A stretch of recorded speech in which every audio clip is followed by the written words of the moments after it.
Hello students, welcome to my channel. I hope कि आपका science 1 का पेपर बहुत ही फैबुलस गया होगा। अब 13 मार्च को हमारा साइंस 2 का पेपर है, जिसके रिगार्डिंग मैं एक पास्ट पेपर शेयर करना चाहती हूँ, जो है जुलाई 2025 का। तो इस पेपर में कुछ जनरल इंस्ट्रक्शंस है, जिसको हम क्विकली गो थ्रू करेंगे। All questions are compulsory. Use of calculator is not allowed. The number to the right of the question indicate full marks, मतलब राइट साइड में जो मार्क्स नंबर दिए होते हैं क्वेश्चन में, वो आपको इंडिकेट करते हैं कि इस पर्टिकुलर क्वेश्चन के लिए आपको इतने मार्क्स मिलेंगे। फोर्थ इंस्ट्रक्शन है, in case of MCQs question number 1A, only the first attempt will be evaluated and will be given credit. इसका मतलब ये है कि क्वेश्चन नंबर 1A आपको एमसीक्यू आने वाले हैं, जिसमें आपको 4 ऑप्शंस दिए होंगे। तो कई बार बच्चे एक ही आंसर के लिए मल्टीपल ऑप्शंस आंसर लिख देते हैं, तो एग्जामिनर आपका पहला ही ऑप्शन कंसिडर करेंगे एज एन आंसर। उसके बाद जो भी आपने ऑप्शन लिखा होगा उसे कंसिडर नहीं किया जाएगा। Fifth, for every MCQ, the correct alternative A, B, C, D, C or D with sub question number is to be written as an answer. For example, first का A, second का B, third का C, as this way. इसका मतलब ये है कि first question का suppose आपको ऑप्शन सही लग रहा है A, तो आपको नंबर 1A ऐसे लिख देना है। आपको ऑप्शन नहीं लिखना है, सिर्फ उस ऑप्शन का फर्स्ट लेटर लिखना है कि वो कौन से लेटर में, ए बी सी डी कौन सा ऑप्शन है, बस ए बी सी डी ही आपको लिखना है, वो ऑप्शन आपको पूरा नहीं लिखना है। एंड लास्ट इंस्ट्रक्शन है, scientifically correct label diagram should be drawn wherever necessary. इसका मतलब आपको जो भी डायग्राम ड्रॉ करने के लिए अगर क्वेश्चन में आता है, तो उसको perfect neat and clean draw करना है और परफेक्टली लेबल भी करना है। तो अब हम स्टार्ट करेंगे विथ क्वेश्चन नंबर 1A, जिसमें पहला क्वेश्चन है, our muscle cells perform dash type of respiration during exercise. तो स्टूडेंट्स, इसका आंसर है एनाएरोबिक। ये इसका करेक्ट आंसर है। नेक्स्ट क्वेश्चन है, which of the following animal can regenerate its broken body part. तो ब्रोकन बॉडी पार्ट, ये सारे टॉपिक्स हमने साइंस में पढ़े हैं, तो हमको इतना इजी ऑब्जेक्टिव, इतना हार्ड नहीं जाएगा, ये हमको बहुत इजी लग रहा है, इजी लगेगा, आई होप। तो जो एनिमल है जो अपना बॉडी पार्ट रीजनरेट करता है, वो है स्टारफिश। ठीक है, और ये फर्स्ट का अपना था anaerobic, sorry. Third, government of India has encouraged the dash for improving the productivity bye launching NKM16। तो स्टूडेंट्स, इस क्वेश्चन का आंसर है पिसिकल्चर। अब अपना नेक्स्ट क्वेश्चन है, at the district level, Dash is responsible for disaster management and implementation of rehabilitation scheme. Question number 4. इसका correct answer है collector. Collector is responsible. And आपका फिफ्थ ऑब्जेक्टिव है, which is the last one, dash of West Bengal is reserve for tigers. अब ये कौन सा वाला national park है जो टाइगर्स के लिए रिजर्व है वेस्ट बंगाल में? तो करेक्ट ऑप्शन है इसका डी, सुंदरबन नेशनल पार्क। अब ये हो गया स्टूडेंट्स। अब हम चलेंगे अपने क्वेश्चन 1B की तरफ। अब क्वेश्चन 1B में आपको, इसमें भी आपको ऑब्जेक्टिव क्वेश्चन ही आएंगे 5 मार्क्स के लिए, बट ऑब्जेक्टिव क्या होंगे वो फिक्स नहीं है। ऑब्जेक्टिव्स में इसमें आपको एमसीक्यू तो पहले आपने देखा है, क्वेश्चन 1A में एमसीक्यू ही था। तो क्वेश्चन 1B में आपको या तो मैच द कॉलम हो सकता है, को रिलेशन हो सकता है, ट्रू और फॉल्स हो सकता है, कोई भी ऑब्जेक्टिव आ सकता है इसमें, बट एमसीक्यू 5 मार्क्स, यहाँ पर एमसीक्यू नहीं आएंगे। ओके, तो पहला क्वेश्चन यहाँ पर है, state whether the following statement is true और फॉल्स। तो पहला ट्रू और फॉल्स आया हमें। Evolution is the gradual change occurring in living organism over a long duration. तो हाँ, ये सही है, बिल्कुल सही, तो इसका आंसर है true. Second question, right the name of any one sexual disease. तो सेक्शुअल डिजीज तो वैसे बहुत सारे हैं, बट हम एड्स लिख सकते हैं, AIDS is also a sexual disease. Question number 3, select odd man out. ये जो क्वेश्चन है ये बहुत ही इजी है स्टूडेंट्स, आप इजीली इसको फिगर आउट कर सकते हो। Gutkha, yoga, alcoholic drinks and cigarette.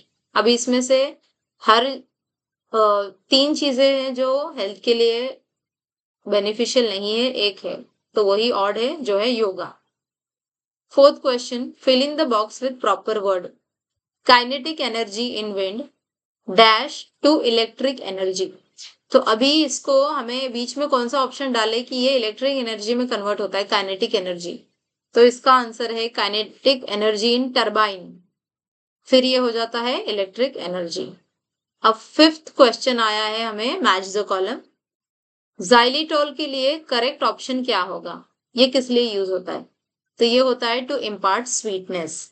तो स्टूडेंट्स, इस तरह से हम क्वेश्चन नंबर 1 हमने कंप्लीट कर लिया। क्वेश्चन 1A में एमसीक्यू थे 5 मार्क्स के, और क्वेश्चन नंबर 1B में भी ऑब्जेक्टिव्स ही थे, बट यहाँ पर ऑब्जेक्टिव फिक्स नहीं होंगे। अब हम चलते हैं क्वेश्चन 2A की तरफ। इसके आंसर्स मैं आपको डिस्प्ले अभी स्क्रीन पर बताऊंगी। आप चाहो तो इसका स्क्रीनशॉट ले सकते हो, question as well as answer का भी रेफर करने के लिए फ्यूचर में। तो यहाँ पे आपको साइंटिफिक रीजन देना है। Okay, some of the organ in human body are most valuable. अब ये क्वेश्चन देखकर ऐसा लगता है कि ये तो एक इन जनरल क्वेश्चन हुआ, इसका आपको आइडिया होगा ही कौन से बॉडी पार्ट है जो हमारे बॉडी के लिए बहुत वैल्यूएबल है। वैसे तो सारे ही बॉडी पार्ट वैल्यूएबल है, बट इसका आंसर हम कुछ स्पेसिफिक लिखेंगे।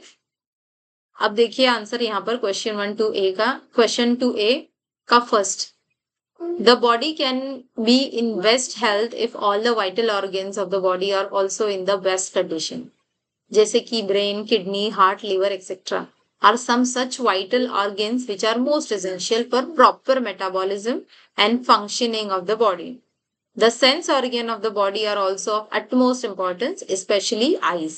ये अपना फर्स्ट पॉइंट हो गया।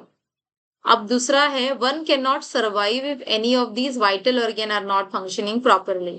Some of the organs like brain will never regenerate too. Some of the organ can be brought back to functionally by performing surgeries. So, however, any problem with this vital organ make life miserable, therefore they are said to be valuable. ऐसा body part जो नहीं होने की वजह से हमारी life मुश्किल हो जाती है, तो वो बॉडी पार्ट हमारे लिए बहुत वैल्यूएबल होगा। सिंपल। नाउ नेक्स्ट, दूसरा है, hydro electric energy, solar energy and wind energy are called renewable energies. इनको हम रिन्यूएबल एनर्जीज क्यों कहते हैं? So the answer is hydroelectric energy, solar energy and wind energy are obtained respectively from flowing water, solar radiation and flowing wind. These sources that is water reservoirs, sun and the wind are inexhaustible and sustainable. They will not be finished. They can be replenished and hence they are called renewable. और यहाँ पे आपको 2 marks के लिए एक question है students, तो इसमें आपको 2 पॉइंट्स लिखने हैं। हर एक क्वेश्चन के लिए आपको 2 मार्क्स मिलेंगे। ओके, अब थर्ड क्वेश्चन है अपना, fibres are one of the important nutrients.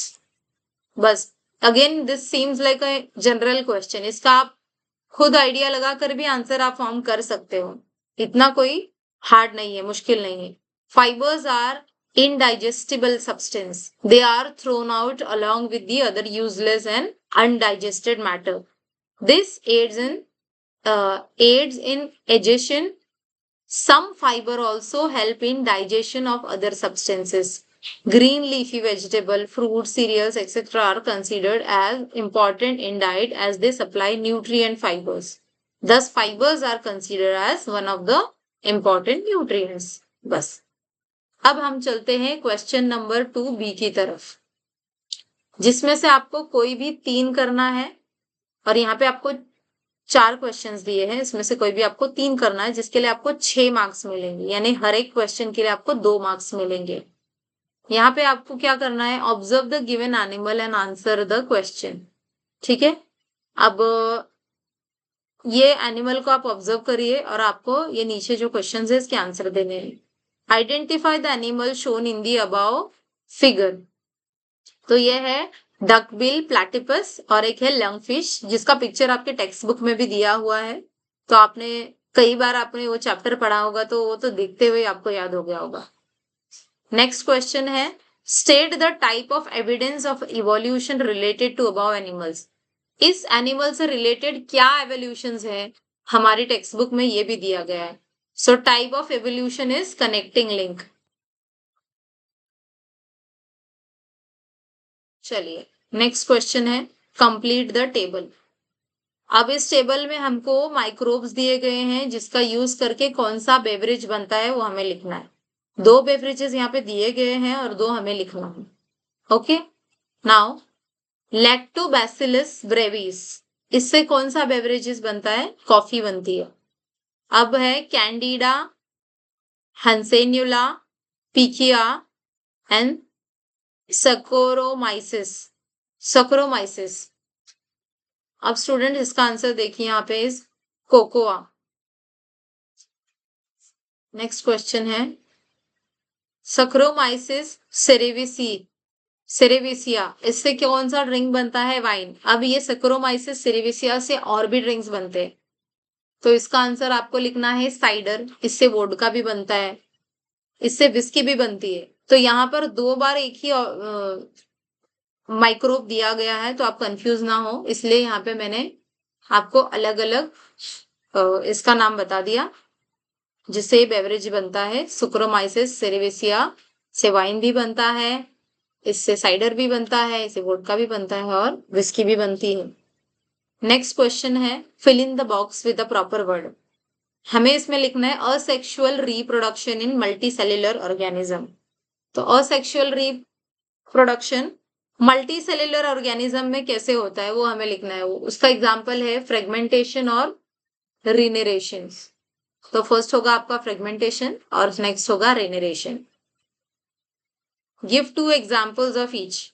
ठीक है, physical problem arising due to excessive use of mobile phones. इसका आंसर हमारे पेरेंट्स से अच्छा कोई नहीं दे सकता, क्योंकि हमारे पेरेंट्स बार बार हमें बोलते हैं इतना फोन मत देखो मत देखो, बार बार हमें मनाही करते हैं, but still we are busy scrolling down reels and all. ठीक है, तो physical problem arising due to excessive use of mobile phones are, हमें टायर्डनेस हो सकती है, हमें विजन प्रॉब्लम्स हो सकते हैं, हमें हेडेक हो सकता है। इस तरह के आपको 2 ही लिखने, तो आप 2 ही लिखिए। दूसरा है activities under the jurisdiction of cyber crime laws. Cyber crime के अंदर कौन सी एक्टिविटीज आती हैं। तो साइबर क्राइम आपने अभी nowadays many cases are coming up cyber crime के, कि जब लोग आपको ओटीपी पूछकर आपका सारा पैसा ले लेते हैं। तो इसमें आता है hacking the information of the government institute and companies, ये पहला हो सकता है। दूसरा आप लिख सकते हो to do bank transaction by procuring pin number of somebody else, तो ये भी एक साइबर क्राइम एक्टिविटी में आता है। और अगर आपको कोई और साइबर क्राइम एक्टिविटी जुरिस्डिक्शन में आने वाली आपको पता है, तो वो भी आप यहाँ पे लिख सकते हो। Right any 2 objective of disaster management. अब स्टूडेंट्स, डिजास्टर मैनेजमेंट का ऑब्जेक्टिव क्या हो सकता है, लोग डिजास्टर रोकते किस लिए है, ये भी एक इन जनरल क्वेश्चन है। डिजास्टर को रोका क्यों जाता है, लोगों की लाइफ बचाने के लिए, लॉस प्रॉपर्टी लाइफ का लॉस होने से या प्रॉपर्टी का लॉस होने से बचाने के लिए हम क्या करते हैं, डिजास्टर मैनेजमेंट करते हैं। तो इसका आंसर थोड़ा सा यहाँ पर मैंने बड़ा रखा हुआ है। देखिए, ऑब्जेक्टिव ऑफ डिजास्टर मैनेजमेंट है to save human life from disaster, to help them moving away from the place of disaster. तो इसमें आपको यहाँ पे 5 पॉइंट्स दिए गए हैं, आप स्क्रीनशॉट लेकर यहाँ पे से वेटेज के अकॉर्डिंग आप अपना पॉइंट नोट डाउन करके इसका आंसर आप लिख सकते हो। नेक्स्ट है क्वेश्चन नंबर 3। इसमें से आपको कोई भी 5 क्वेश्चंस करने हैं और यहाँ पे हर क्वेश्चन के लिए आपको 3 मार्क्स मिलेंगे। ठीक है, फर्स्ट है distinguish between sexual production and asexual production. तो इसका डिस्टिंग्विश है, अब ये है 3 मार्क्स के लिए और यहाँ पे 5 पॉइंट्स दिए गए हैं। आपके हिसाब से आपको जो पॉइंट्स लगते हैं, मेरे हिसाब से 4 पॉइंट्स जो भी वैलिड होंगे वो अगर आप लिख रहे हो तो that much is enough for 3 marks. दोनों तरफ 4-4 पॉइंट्स इज इनफ, बट आपका कोई एरर नहीं होना चाहिए और चारों पॉइंट्स आपके वैलिड भी होने चाहिए। तो पहला पॉइंट है reproduction that occur due to the fertilisation of gametes is called sexual reproduction. और उसी तरह असेक्सुअल प्रोडक्शन भी आप देखिए, आप इसका स्क्रीनशॉट ले सकते हो और फिर बाद में आप इसे रेफर कर सकते हो फॉर दिस क्वेश्चन। नेक्स्ट है कंप्लीट द चार्ट। अब इसमें दिया है आपको लिपिड्स, कार्बोहाइड्रेट, प्रोटीन, ठीक है। अब लिपिड्स के यहाँ पे नीचे ये क्या है, ये एक फैटी एसिड है, ठीक है। यहाँ पे फैटी एसिड आएगा लिपिड्स के नीचे, फैटी एसिड। मैं आपको डायग्राम ही बता देती हूँ, आप देखिए। Lipids is a fatty acid, so इसका पहला फैटी एसिड होगा। और अब कार्बोहाइड्रेट के नीचे है ग्लाइकोलिसिस, उसके नीचे आपको पायरुविक एसिड लिखना है, एक्टिल, कोएंजाइम्स ए, क्रेब्स साइकिल, और फिर बाद में उसका chemical representation. Protein, amino acid. तो इस तरह से ये एक इंटरकनेक्टेड एक डायग्राम है जिसको आपको कंप्लीट करना है, ये भी आपकी टेक्स्ट बुक में है। Next question, question number 3, answer the following. अब यहाँ पर भी आपको ABC क्वेश्चन दिए गए हैं, इसके लिए आपको 3 मार्क्स है, तो तीनों के आंसर आप लिखोगे, आपको 3 मार्क्स मिल जाएंगे। 3 का ABC, जैसे आप A लिखते हो 1 मार्क्स, B लिखते हो 1 मार्क्स, C लिखते हो 1 मार्क्स, ऐसे करके 3 marks. Define vestigial organ, write name of any 2 vestigial organ in human body and write the name of any 2 vestigial organ which are non-functional in human being but functional in other organism। देखिए इसका answer, vestigial organ are degenerated or underdeveloped organ of organism which do not perform any function, उसको बोलते हैं vestigial organ। Name of vestigial organ in human body are as follows. Appendix है, muscles है, आपने सुना होगा कई बार आपकी फैमिली में या फ्रेंड्स में, मेरा अपेंडिक्स का ऑपरेशन हुआ है। तो एक ऐसा ऑर्गन है जो हमारे पेट में आ जाता है जिसका कोई यूज नहीं होता, जिससे हमें तकलीफ भी होती है, तो इसको ये अपेंडिक्स का ऑपरेशन करके इसे निकाल दिया जाता है। मसल ऑफ ईयर पीना, टेल बोन जो हमारे रीढ़ की हड्डी के नीचे होता है, विजडम टीथ भी एक है। और आप फर्दर आंसर के लिए इसका स्क्रीनशॉट ले सकते हो। ओके, ये तीनों आंसर्स देखो यहाँ पे स्क्रीन पे आप देख रहे हो।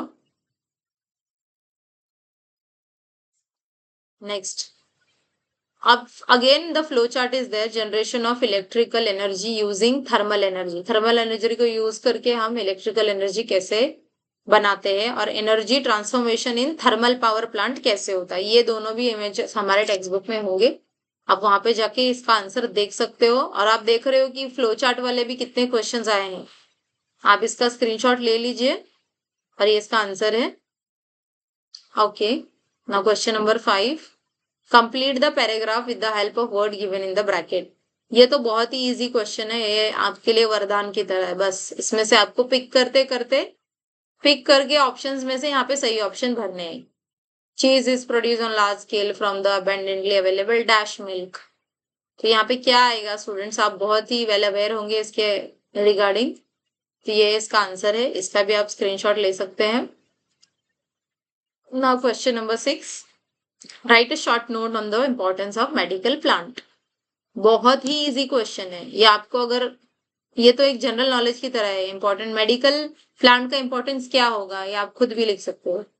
मेडिसिन बनती है, आयुर्वेदा है, नेचुरल रेमेडीज होती है, इंडिया के अंदर तो बहुत बायोडाइवर्सिटी है इसको लेकर, इसके रिगार्डिंग यहाँ पे 6 पॉइंट्स लिस्ट डाउन किया गया है, अकॉर्डिंग टू द वेटेज आप यहाँ पे से पॉइंट्स लिख सकते हो।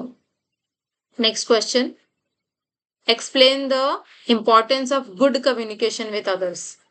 ये भी again this is a very easy question, अच्छा कम्युनिकेशन का क्या इंपॉर्टेंस होगा, ये तो बहुत ही इजी क्वेश्चन है। तो अभी nowadays there is a fierce competition, security, criminal वगैरह वगैरह, अभी आप देख लीजिए, इसका स्क्रीनशॉट आप ले लीजिए। तो देख रहे हैं स्टूडेंट्स आप कितने इजी क्वेश्चंस आते हैं, आधे से ज्यादा तो ऐसा लग रहा है कि जनरल नॉलेज पे ही क्वेश्चंस है। Identify the type of disaster and right its effect. Terrorism, forest fire और थेफ्ट, ये किस टाइप के डिजास्टर है उसको आइडेंटिफाई करना, मैन मेड है या नेचुरल है, और इसके इफेक्ट क्या होते हैं। देखिए, टेररिज्म जैसे डिजास्टर मैन मेड है, फॉरेस्ट क्या है, नेचुरल है, थेफ्ट क्या है, मैन मेड है। इसके loss of property and life तो सब में ही हो सकता है, तो इफेक्ट में आप ये पूरा लिख सकते हो। Again there is a flow chart, my role in environment conservation, ये अभी आपका पर्सपेक्टिव है, conservation, control, production, awareness, prevention, preservation, ये सब आपको लिखना है, ठीक है। What is your role, environment conservation के लिए आपका क्या रोल है, तो इसको आप ऐसे ये वर्ड्स लिख के फिल आउट कर सकते हैं। हम क्वेश्चन नंबर 4 पर आ चुके हैं स्टूडेंट्स, जहाँ पे एक क्वेश्चन हमें 5 मार्क्स का है, जहाँ आपको 2 में से कोई एक अटेम्प्ट करना है। तो ये 4th का जो फर्स्ट वन है तो बहुत ही इजी है। आपका रोल क्या होगा? हाँ हाँ, इसमें से कोई एक करना है। Okay, now first one. अब दूसरा है observe the following picture, right the answer of the following questions. Pictures देख लीजिए, अभी इसके ऊपर क्वेश्चन है। Identify the class of animal shown in the above picture. इस किस क्लास में आता है एनिमल, ये लिखना है।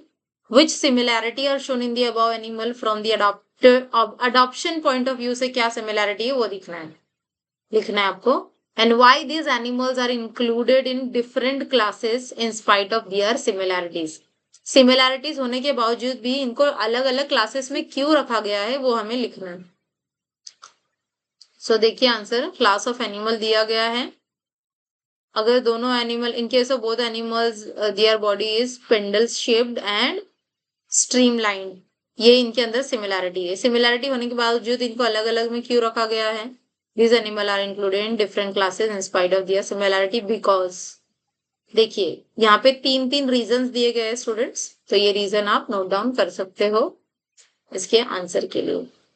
ओके, तो इस तरह से हमें अपने साइंस 2 का पेपर लिखना, और ये paper as compare to science 1 बहुत ही इजी आने वाला है, और मुझे लग रहा है कि साइंस 1 का भी पेपर आपका इजी ही होगा।